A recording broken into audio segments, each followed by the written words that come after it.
We're live. Awkward pause.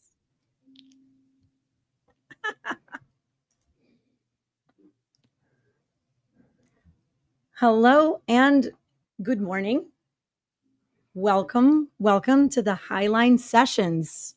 Today is August 8th, 2025, and I'm your host, Alina Doran, and I could not be more excited to launch the series with a guest who is incredible.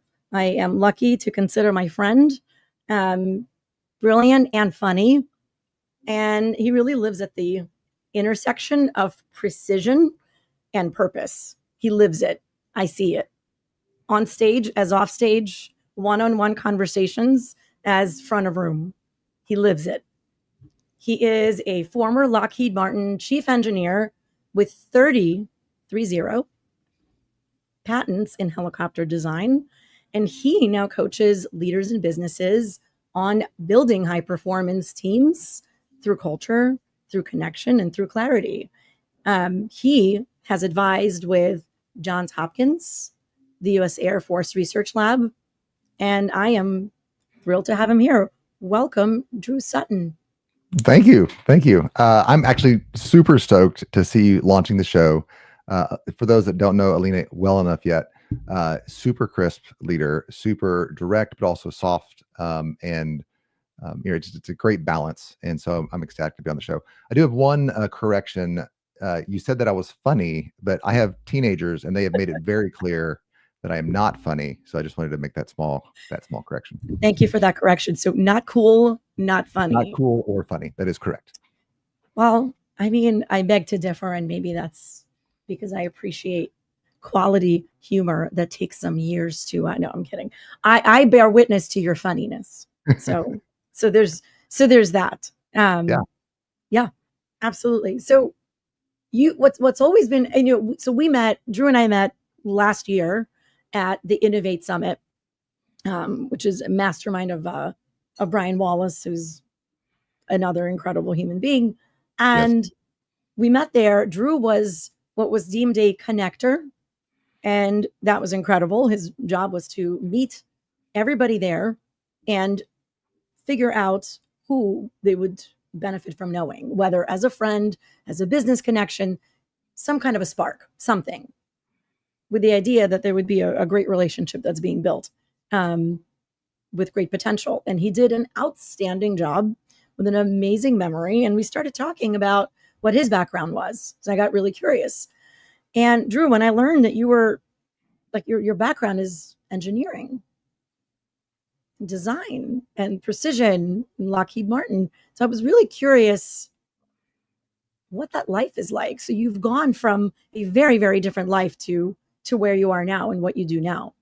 And so I'm curious what sparked the shift from engineering to the work that you do today. This is funny. I get this question a lot with my background. The way that I see it is that engineering is a matter of hospitality. So a lot of people say, I want this, I want that. I wish I could get to this, I wish I could travel like this. I wish that I could accomplish this task. And as an engineer, I'm like, oh, well, I can make a tool to help you do that. So all of engineering to me is the exercise of taking my kind of math and nerdy, I was a mechanical engineer originally. I call it Tinker Toys. So I just take all my Tinker Toys and I make you tools so that you can get where you want to go. And pretty early in that process, I learned, so the whole subtext there is, can I serve you? Can I make you a tool that'll take care of you, even if I'm not with you? And then I discovered that just being smart and making tools doesn't help people, because they never get built if you don't have the right contracts in place. So then I kind of began learning contracts. And then I realized that that doesn't matter if you don't have a team that runs well. And so one of the things I say to folks all the time is that you actually see with your ears. And so just to kind of demonstrate that, like if you just close your eyes real quick and imagine a Tyrannosaurus Rex, right? Mm-hmm. I said that, and now you saw it. And so if you want to build really cool stuff as a leader, you really can't build, because you're like a Tyrannosaurus Rex. You can't get at things because your arms are too small. And so you have to lead with your mouth, and you have to help people see with their ears. And so once you kind of figure that out, then the activity of building becomes a word activity, not a engineering activity. And so it's kind of a natural flow for me. Yeah, Oh, that makes sense, right? As and during, over the years of leading, you are moving forward from the execution to more and more strategy, right? More and more vision, where now it's about imparting that vision onto the engineers, working with them, right? Getting those ideas and um, team cohesiveness and being mission driven. So, now that you explain it, it all makes sense. It all Yeah. makes sense. So one of the things I tell leaders all the time is if you don't feel worthless twice a day, you're not doing a really great job leading. And what I mean by that is we all grew up in the ranks and we did something. We did accounting, we did engineering, we did supply chain, whatever is the thing that we did. We got really good at it, and that's how we got promoted. And so when we just talk or we just tell people, hey, this is what I need you to do, that feels kind of like we're being worthless. And then they go and do it. And then we have this like blank spot in our day that's not filled with a meeting. It's not filled with something to do, type. It's just, and so a lot of us fill it with the things that we're comfortable with. But if you fill it with the stuff that you used to do, then you're just really a really overpaid individual contributor. And so if you're not feeling worthless twice a day, it means that you haven't delegated enough stuff. And that's a word game. Yeah. I love that.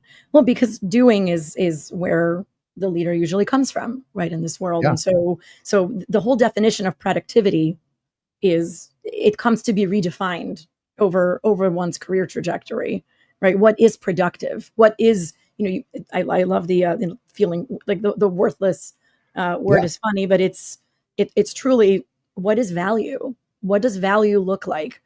So a quiet half hour thinking and strategizing can be incredible value. On the And outside, looks like you're just sitting there. and it's kind of it can easily be worthless if you don't do it right. And it's actually extremely hard because you're getting into this like nebulous world where there's no really fixed endpoints. And so you have to make the fixed endpoints to kind of suspend yourself in that mind space. And so it's incredibly difficult. And our brains respond to that difficulty by saying, it's difficult and it doesn't produce an immediate result. So our brains respond with this idea of, oh, let's get back to work. And then we say, well, Right. what's work? And then it grabs the last thing that we did that we understood, which is the old job that we were doing. Yeah. It's so if you feel a little bit lost when you're like out in strategy land, there are some tricks to manage that, but you're probably in a good spot because that means you're asking the right questions. You're challenging yourself, right? I love that. Yeah. Yeah. And I want to get to that, the tough spots. So, what are some of the biggest breakdowns that you see in terms of culture? That's a great question. The one thing is right. So the number one thing that I come into in all organizations is the mission statement. Now, when I say mission statement, a lot of your audience probably was thinking, we will endeavor to serve our customers with the greatest efficiency and the upward trajectory, right? Like it's this very important, every word is important, but it's a big gobbledygook of words. I think a mission statement is better when you say, we help people celebrate the most important of their events of their life by serving them food because everyone deserves a chance to celebrate. That is a mission statement that can live in the mouths of your people. Because if your mission statement lives on the wall, or even worse, lives in a corporate document, it's not actually the mission statement. It's just this thing that you wrote that you probably can't regurgitate. Um, so, like, I went to a Brazilian steakhouse this is a couple of years back. My wife, it was just a random Tuesday. My wife and I are walking downtown. I see it. I'm like, hey, I've always wanted to try a Brazilian steakhouse. So we walk in, and the maitre d is like, "What are you celebrating?" And I was like, Just a Tuesday." And they looked at me weird, and I looked at them weird, and we sat down, and the waiter came over and was like, "What are you celebrating?" And then I looked at them weird, and they looked at me weird, and then the manager came over, "What are you celebrating?" And I was like, "What is up with these people asking this stupid question?" And then I got the check, and it was like $250 for my wife and I for like a lunch on a Tuesday. And I was like, "Oh, only people that are celebrating things come here." So if it had been our anniversary and I was celebrating something, all of those questions would have made sense. And I would have felt like this magical serendipity. So I don't know what that steakhouse's mission statement is, but I can almost guarantee you it's something about we help people celebrate by giving them abundant food and caring about their story. Like, I bet that's their mission statement. So from a culture perspective, if you don't have a super clear mission statement at the top, that has a because, like, we do this because Mhm. we want to help people celebrate. Then the people at the very bottom, they're like, I don't know, I get paid. And then there's no Oh, narrative. I love that. Absolutely. The disconnect that happens from, from the top, right? When you might hire wonderful consultants, thorough, do the job, derive at a mission statement, and it sounds great and it looks great on paper, right? You can Yep. make wonderful assets. The website looks great. The logo's fantastic. But then what does it actually translate to? And can people connect to it? I don't know if you've ever worked at a company where people have quietly, the employees have quietly like chuckled or rolled their eyes at the company mission, Me, I have definitely made fun of the company mission statement. right? Um, It's like, who yeah, came up with this? And right. And it's disconnected. And to your point, is it cohesive? Who is it serving? Like a pat on the back from the exec team, or are you really looking to pull this all the way through, like a through line through the entire company so they feel it, so that the waiter doesn't come, what are you celebrating? right. No, they have to be excited. And actually, I'll make it. Maybe I'll double down on this and be a little risque for you. Yeah. Just imagine the best thing that's ever been. Right? We do it better than anybody has ever done it. It's the best. Right? That's the guy that has a red hat. So MAGA, just 4 letters, will get some people super excited, and some people that are watching the show right now are like already. They're like their Yeah. blood pressure's Like, rising. oh, yeah. Right? Mission statement, right? Now, mission statement is connected to a whole bunch of their culture statements. But all right, so for those, so I got people mad about the red thing. All right, what about hope and change? The same people that just had their blood pressure raised because I said MAGA just had their blood. Yeah. Uh, Equal opportunity blood pressure yeah. elevation. That's right. So politics is all about words. It's not about action. It's all about words. And they, because they understand that in a way that most leaders don't, they rise to the top of leadership piles. Um, but also I mean, I'm just trying to illustrate the power of a really condensed mission statement. Hope and change. All right, what are we changing? What are we hoping for? As an engineer, I'm like that statement has no metrics. There's no boundaries on that statement, but it's super compelling. Make America great again. For the right people, there's no boundaries on that statement, but it's super compelling.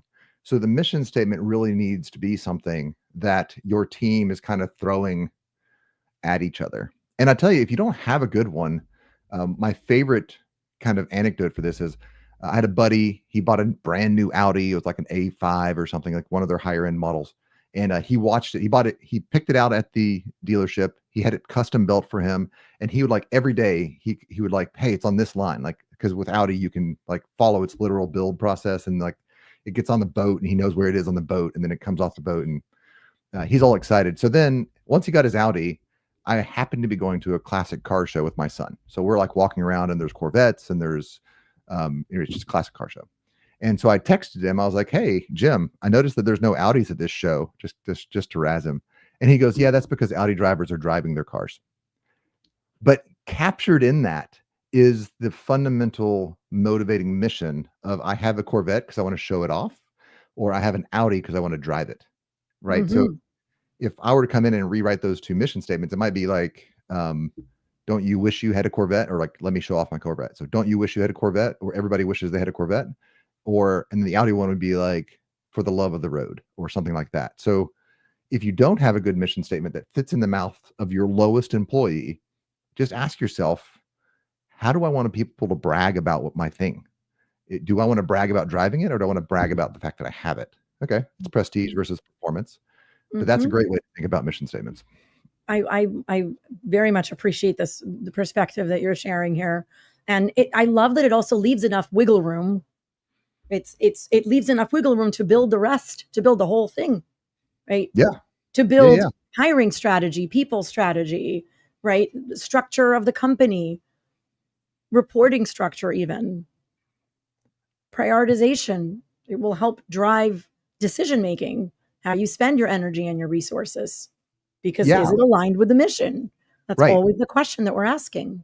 So Tesla, the question, like one of the things in their culture is if you don't get value out of this meeting, if this meeting doesn't help you, leave. In fact, it's rude to stay in a meeting where you're not contributing Hmm. and or learning something significant. Yeah. Okay. So I don't know what their mission statement is exactly, but it's probably something about we make the world's most cutting edge vehicles, or we're changing the way that people move, or something like that. Um, and the way that it acts itself out in the meeting is, if you aren't involved in this conversation, get the heck out, right? Which means that the people that I'm hiring have to be a little bit rude, maybe. Like other cultures would be like, man, you're super mean. No, no. In Tesla culture, they're like, look, we're sacrificing to move humanity forward.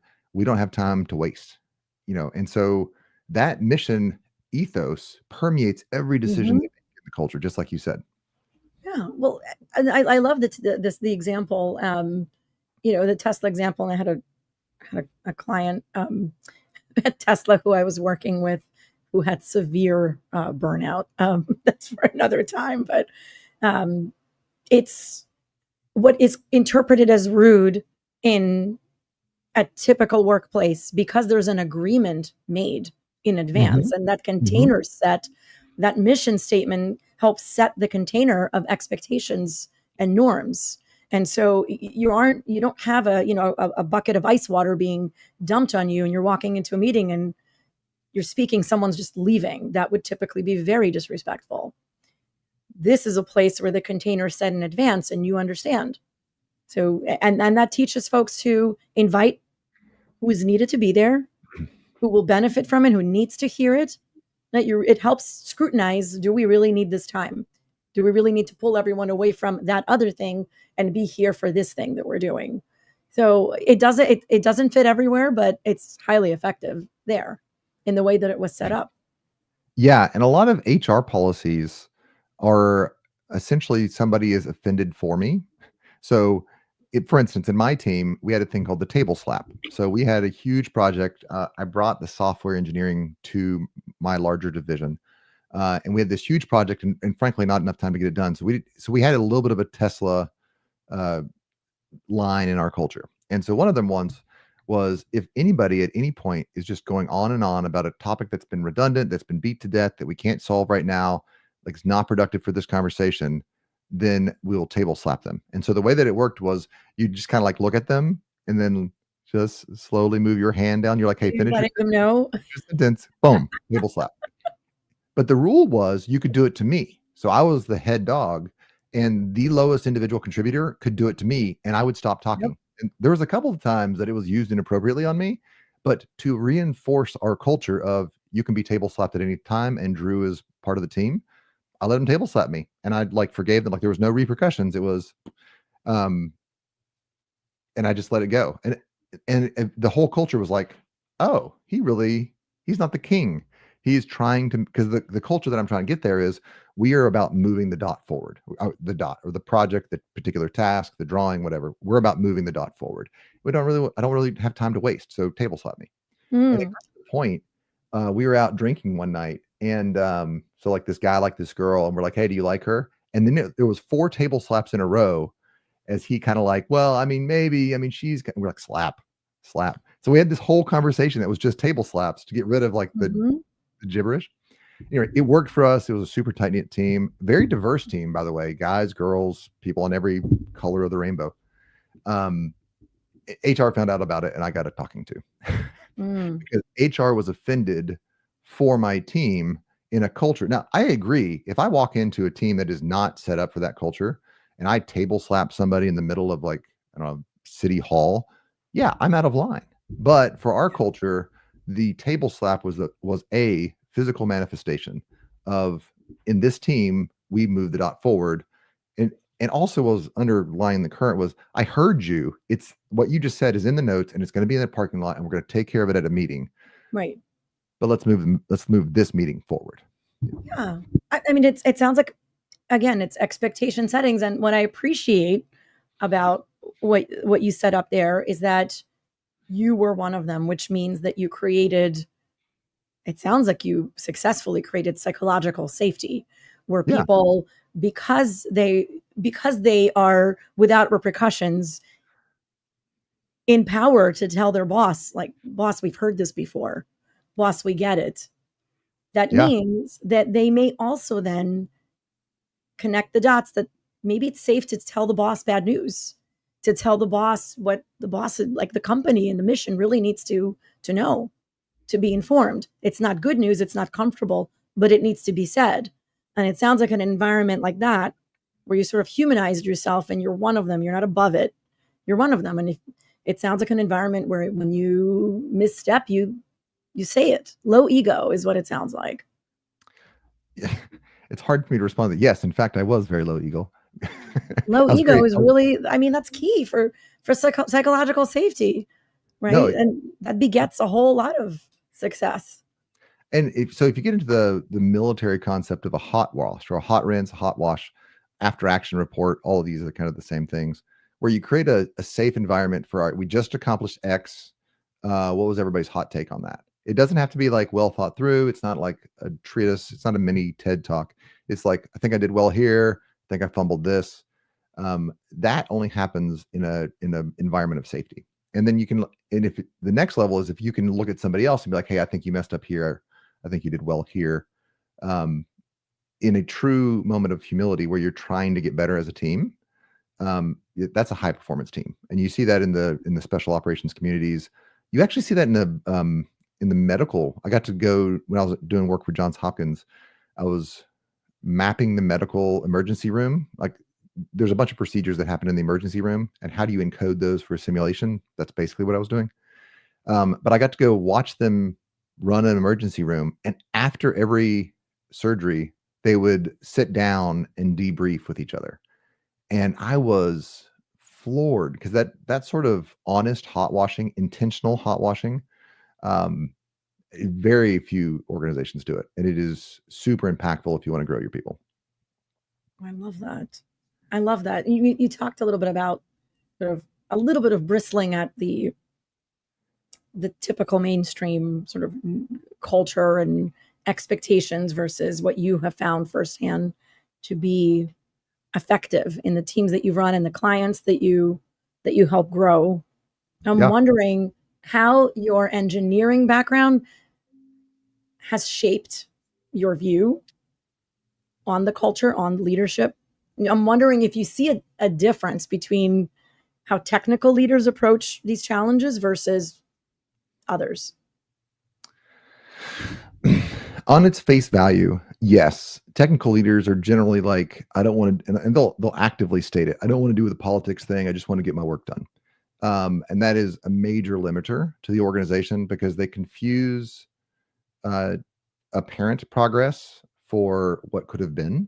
I think Sam Walton said Sam Walton was the first guy that like really paid attention to guest experience. He put the greeters out into the front of Walmart, and they were like, how can you justify this expense? And he was like, you can never measure the sales you don't get a chance to make. So it's really easy to put on a sheet, well, we had this many people come in the top of our funnel, and then this was the conversion rate, blah, blah, blah, blah.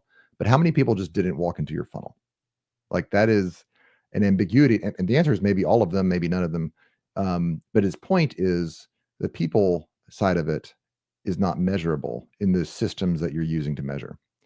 So while I really enjoy true technical leaders that can like Elon Musk is a technical leader who can really get the team focused on performance.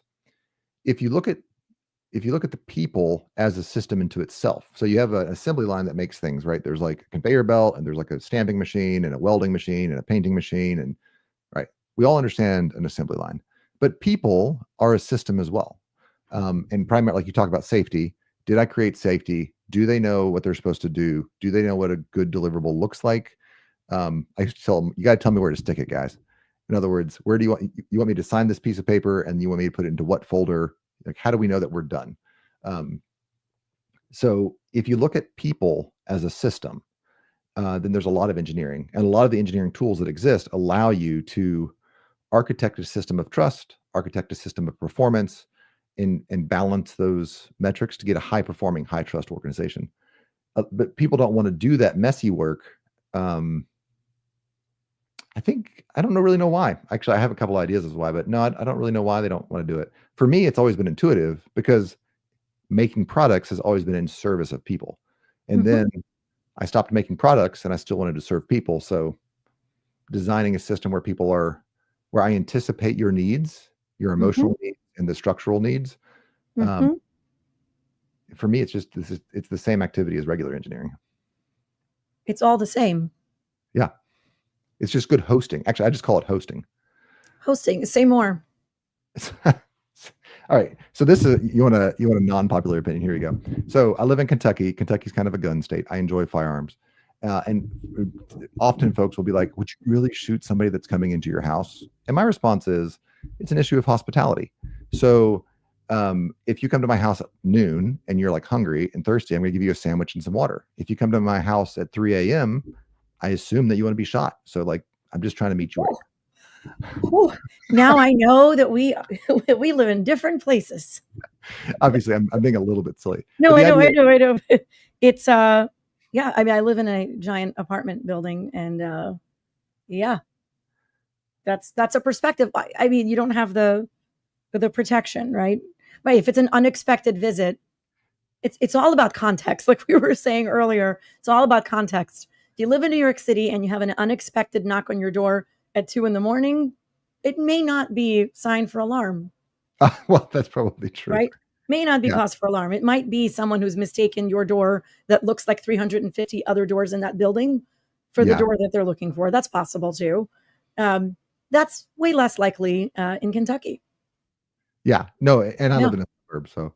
But the idea yeah. comes from it's a Buddhist philosophy, specifically a martial arts philosophy, that just says your violence isn't my violence. So I'm coming here, and I would like to interact with you on a certain wavelength, and then you give me something, violence, or in a business context, like you might raise your voice to me, or you might insult me, or play passive aggressive, or any of the number of things that don't fit with the culture that I'm trying to create. Mm, And then I will just say, "Oh, thank you for this gift that you've given me.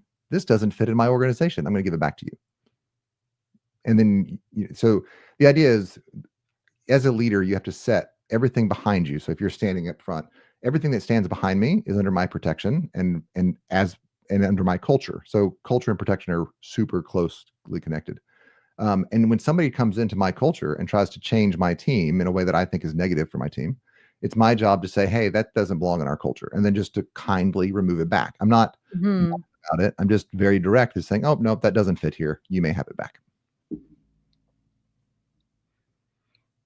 Yeah, I love that. I mean, provided that there isn't a merger and an acquisition where your company becomes the little fish that just got swallowed by the big fish, and that starts to change Yes. things. So actually, there's no such thing as an acquisition. There's no such thing as a merger. There's only acquisitions. Um, the leader creates a culture. That the prime leader creates a culture, and if the prime leader isn't actively creating the culture that they want in the organization, someone in the organization will fill that void. And Hmm. if you're on a sailing ship back in the 1800s, we would call that a mutiny. Um, and so what happens a lot of times is folks will say, this is the phrase, maybe you've said it, maybe you've heard people say it. Why doesn't so and so just get it? All right. So unpacking that statement, what they're really saying is they did not prioritize the activities and the outcomes that I wanted prioritized. And they gave me something that I didn't like, that now I have to deal with and take ownership of. So now this, like, they broke the vase. Now I have to deal with that vase. Why don't they just, Mm. well, did you explain to them that the vase was breakable? Did you, before they even got in the room with the vase, did you check that they were mature enough to understand not to touch things? Like, all of these things are a training culture set. Um, like I delivered furniture for a really fancy furniture delivery when I was in high school. My dad's friend had a furniture store. I delivered furniture, which means that I was in these houses that were like orders of magnitude nicer than I should be allowed to be in. So one day I am walking down the hall like a 14-year-old, and I like reached out my finger because I wanted to touch the texture of the wallpaper. So I kind of drug my finger across the wallpaper a little bit. And Hmm. my boss like flipped out, which he should have, because basically I was leaving a finger mark on this really, really nice wallpaper. I mean, it wasn't like a bad finger mark, but it was inappropriate behavior. But nobody had taught me how to behave in that sort of environment. I grew up on a farm, like literally raised in a barn, kind of like, anyway, just being silly. So I just didn't realize this is how you need to behave in a different environment. All right, Mhm. go back to the work world. The phrase from the leader, they just can't get it. No, no, no, no. That person that you're mad at currently has a priority structure. It may be clear in their mind, it may not be clear in their mind. And they did the best job they could possibly do for you. And they brought you their little mouse, like a cat killed the mouse. They just brought your little mouse and they said, do you like it? And then you're blowing up on them and they're like, why didn't you do it right? Okay, pause. Do you as the leader have a super clear understanding of what you wanted in this situation? Or did you give them a go get a rock exercise? Probably Mhm. gave them a go get a rock exercise. And you probably Mhm. said, you know what I mean, Mhm. or do it right, or don't mess up, which is a version of I am not clear in my expectations of this next interaction, and I'm too lazy to do it myself. So you go figure it out, and I will reserve the right to call you a moron if you do it wrong, and then to praise myself if you do it right. And that's, I mean, since I'm not talking to a specific leader, I'm just going to, cold take. That's really immature Yeah. leadership, and that's what a lot Well, of us suffer. yeah, I mean, you're talking about accountability. The Yeah. leader taking accountability for what's communicated and what's not, and right, managing what's the container, what are the guardrails, Yes. Yes. right? So And when not doing that allows for so much ambiguity. And I know that we have just a little bit of time left, and I've got to ask you. I would yeah. love to hear an example, if you can share, of a client, a company that applied your incredible take on culture, and the kind of transformation that they saw. Hmm. Um, I have a moving company right now that I'm just finishing a cycle with. And specifically, they're not doing all of my services. They're just doing what's called culture scripting. And so I do a thing with everybody that comes and works for me. Very first moment that you work, day that you come in, I take you out for coffee and we do this cycle that I call vampires suck. And so the very short version of it is, have you ever met somebody or worked with somebody that's just an emotional vampire? And everybody's like, yes, of course. And then you trade stories for about 10 or 15 minutes about the red flags that that person has. So if you had so think about somebody that's been a vampire in your life. What's one red flag they showed on day one that turned out to be a big problem? Can you think of one? Um, yeah, toxic nice. Toxic, nice. So yeah, kind of a frenemy thing, kind of yeah, okay.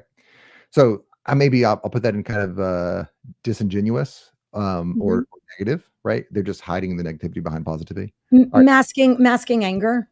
Yeah. Yeah. Oh, you want to talk about one thing that everybody needs to learn how to do is masking anger, but that's a different or dealing with their anger, right? All right. So a vampire can't see themselves in the mirror. They are negative. They're generally creatures of the night, which means they kind of work weird hours. I found a high correlation between people that are not there are people that are toxic and like whether they show up on time. Um, they're negative. They suck the energy out of the room. They hate sunlight, which means they hate transparency and accountability. Everything's an excuse. It's never their fault. Blah blah blah. All right. So you and I would have had this fun conversation where we kind of talk about all the red flags of a vampire, and then I would say, "Cool. As long as we work together, can you promise not to be a vampire? And I'll promise not to be a vampire." And then, of course, you'd say, "Yeah, I promise not to be a vampire." And I would say, Sure. right, right. And I would say, yes. Okay. What that does from a leadership perspective is it sets an expectation it sets priorities, it sets boundaries and signals for bad behavior, and it's Uh-huh. something we all agree with.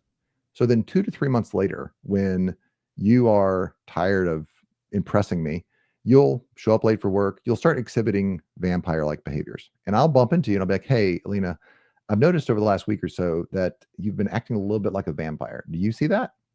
Holding up a mirror to the agreement of the ideal person that you've already agreed to be. And you'll be like, yeah, well, so my cat, my dog, my son, my daughter, my car, my mother, whatever.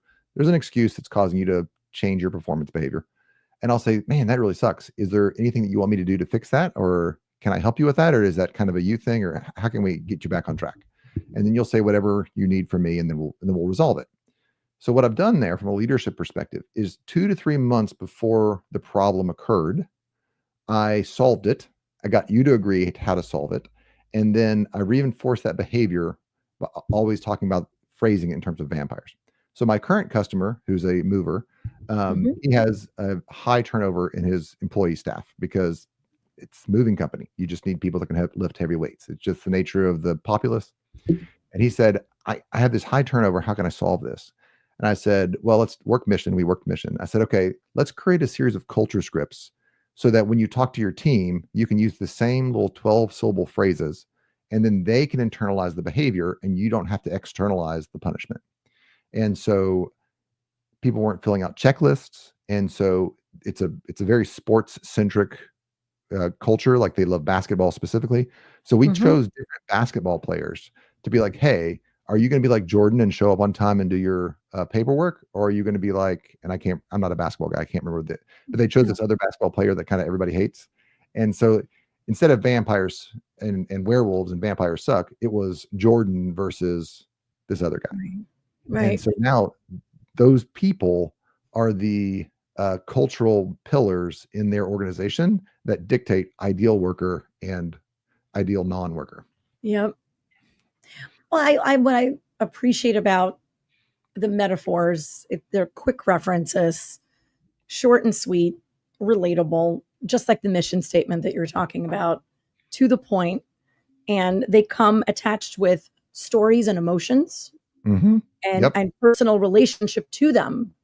And so there's clarity and clear connection right away, Yep. right? Which makes it much, much more simple to reflect on one's behavior.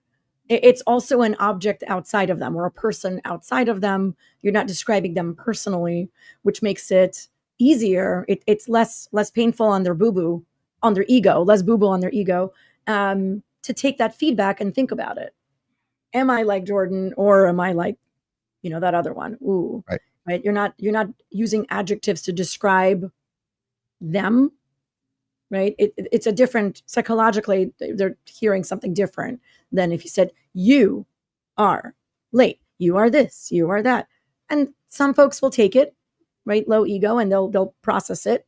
And then some will have defenses up and it'll be harder for them to receive it and really understand what's being said and evaluate their behavior, really reflect. So I appreciate the simplicity, Mm-hmm. the relatability, and then it changes from context to context. Yeah, and it's super easy to do. Most of these culture scripts every boss, every leader has these isms. There's a Drewism or an Alinaism that they already say. They have these catchphrases that you say all the time. The problem is that most of us don't think through those catchphrases. And so one of my favorite things to do when I work one-on-one with a client, first step, what is your ideal culture? And that's kind of a deep dive, reflective, meditative sort of a thing.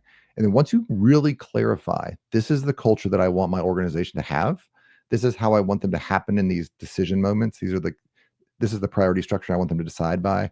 This is how I want them to act when something negative happens or something positive happens, blah, blah, blah. You get all that stuff on a piece of paper. And then you start writing stories that match those things up. And then you stop your random catchphrases that your dad or your uncle or your sister gave you. And you start actively just parroting these phrases. And a real quick example in my life of how that changed an organization. I was working at Bell Helicopter. And we all complain. This is not a judgmental statement. It's just human nature to complain about whatever, right? The boss says, let's do this. So-and-so turned their paper in late on time. The market shifted. Stuff happens. We all complain about it. Mm-hmm.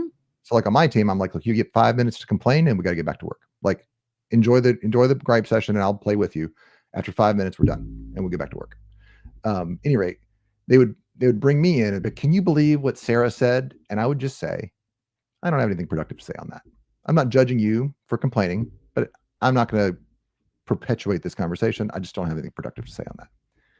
So within a week, several of my friends at the office started saying it. Within a month, my entire department started saying it. And then about 2 months later, I was in a meeting with the VP, like we were presenting the big research project. And somebody brought up something snide, like a little passive aggressive thing that was intended to start the gossip cycle. And the VP said, I don't have anything productive to say on that. And that was the moment that I was like, oh, this is like, I knew it was important, but this is really important because I, as a 5-year engineer guy, have shifted how the VP runs his organization with just a little limerick, like a little 12-syllable phrase. And so that's like my favorite thing to do with my clients is work through, this is what you want your culture to be. And if you don't have that, obviously I've done this a lot. I can help you with it, but this is what my ideal culture is. And now let's start putting in the little limericks so that you can guide your culture with just a little bump. Like I used to call them nudges, like a little bump. And then you never have the big blowups because everybody in your organization has thought through all the important questions. Beautiful. Yeah. Well, Yeah. that is beautiful. I think we're going to need a part two, like a part three. And I could talk to you for hours. Before we go, and I know you're up to so many incredible things, so I kind of we need a part two. There's so much that you do, and you're the brilliance. I have, first of all, before I ask you the next question, I need to show you what's on my desk. Right, what's on my desk for anyone tuning in? It's the Black Investing Box. It's a game that Drew made for his own children to teach them financial literacy.